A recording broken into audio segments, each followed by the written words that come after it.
Ocak yapıp böyle asaylardı, dibine ateş yakaylardı. Ondan kalkan söz ne banaya o kazan astım.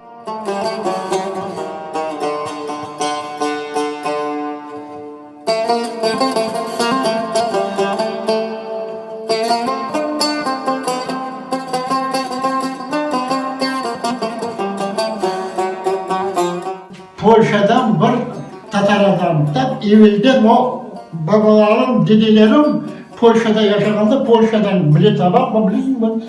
O pek fiyatsız şey o.